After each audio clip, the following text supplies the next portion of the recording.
Bianca Ispa și astăzi noi avem un joc interesant despre maimuțele. Hai să deschidem. Deci noi acest joc l-am mai văzut pe internet. Și am vrut și noi să-l cumpărăm. Da, și iată, astăzi am găsit acest joc interesant la magazin, dar cutia e mai mică ca cea pe care am văzut-o noi pe internet. Și suntem foarte curioși să vedem ce are înăuntru. Este diferit de celălalt sau este la fel? O să vedem acum. Deci, din câte vedem, aici maimuțele sunt colorate. Noi care jocul l-am văzut prin internet, pe internet erau maimuțele toate cafenii. Aici văd că avem maimuțe de mai multe culori. Să vedem ce avem înăuntru. Așa, deci avem o parte din copăcel, din... Asta e palme, de la palmier, da. Scoateți tot. Așa, avem maimuțele colorate. Wow. Avem copăcelul. Asta e năsut. Și avem bețișoarele. Așa. Facem palmă. Construim. Facem așa. Construim așa palmierul.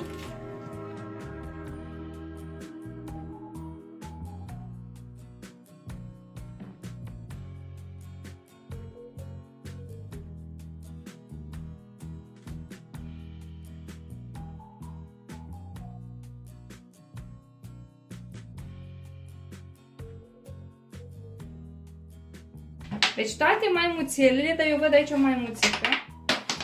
O maimuțică. Toate maimuțelele le ducem aici, da? Așa. Ui! Așteaptă. Ce culoare? Verde. Verde. Extragem. Așa e. Extragem cu verde. Culoarea verde. Așa fel învățăm și culorile. Hai să vedem. Bravo! Acum Evelina dă cu zarul. Hai. Ce ai? Tot verde. Tot verde. Arată care e verde.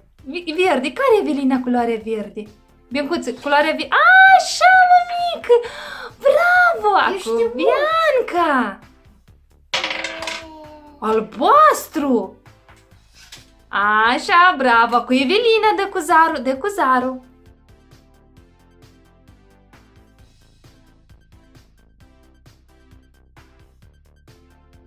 Oranj! Extrage oranj. Nu, Evelina. Oranj. Acesta este culoarea oranj. Bravo! N-a căzut nicio maimuță până când. Acum eu. Albastru! Bravo, Evelina. De zarul Evelinii. Așa. Aruncăm cu zarul. Oi! Oi! Zarul cade pe jos. Da, încă o dată. Pe masă, Evelina. Scoală în picioare.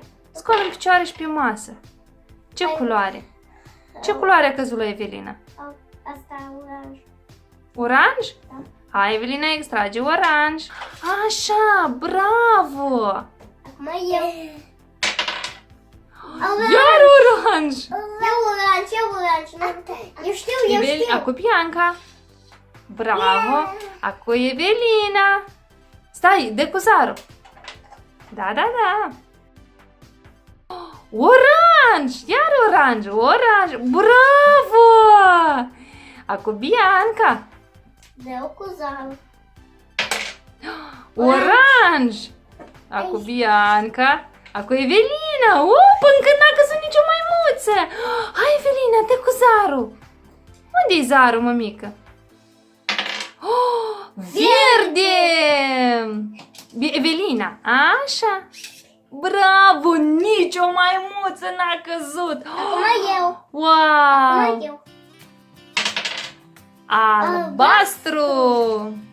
Bravo! Acum Evelina.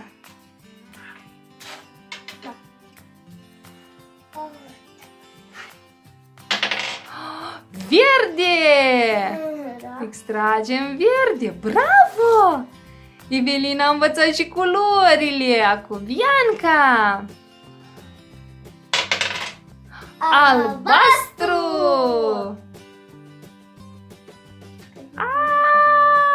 Bravo!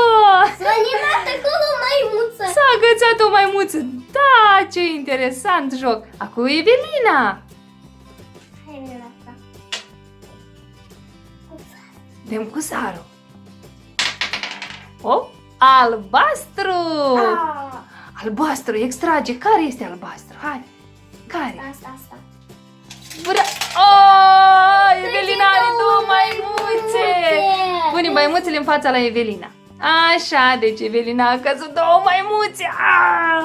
Acum e Bianca. La Bianca o scadă mai mult. Ia să vedem.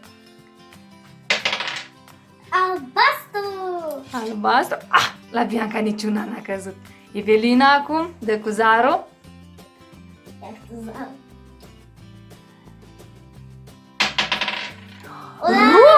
Oranj.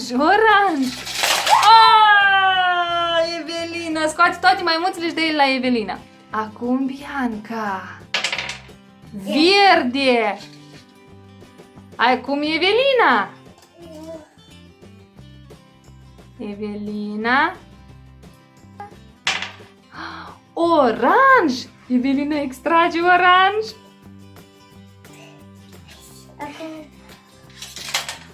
Încă o maimuțică a căzut la Evelina. Și acum Bianca. Oranj. Oh, Bianca, să vedem. Bianca. Au. Numai o maimuțică a căzut. Oh, ce bravo. Acum Evelina. Tu ce numai o maimuțică ai? Da. Wow! Și Evelina albastru! Albastru! N-a căzut niciuna, bravo! Acum Bianca, au rămas numai verzi. Ia să vedem, Bianca, dă cu zarul. Oranj, nu avem oranj, dăm zarul Evelinii. Evelina dă cu zarul. Albastru, nu avem albastru, dăm Biancăi. Oranj, nu avem, de la Evelina. Albastru, nu avem, de la Bianca. Verde! Stai, Evelina, nu, așteaptă asta cu Bianca. Bianca. Așteaptă.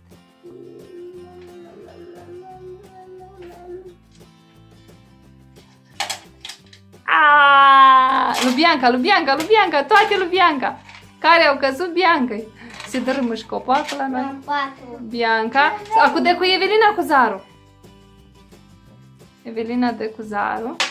Oh, verde, Evelina extrage. Oh, ele toate maimuțelele la tine. Și ultima, Bianca dă cu zarul. Albastru, Evelina dă cu zarul. Evelina dă cu zarul. Albastru, Bianca. Oranj, Evelina. Albastru, Bianca. Albastru, Evelina. Oranj, nu avem, Bianca. Albastru, nu avem. Evelina.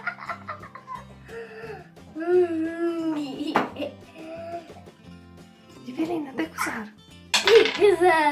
Ce-a căzut? Verde! Hai, Bianca, ultima! Evelina, ultima. Așa.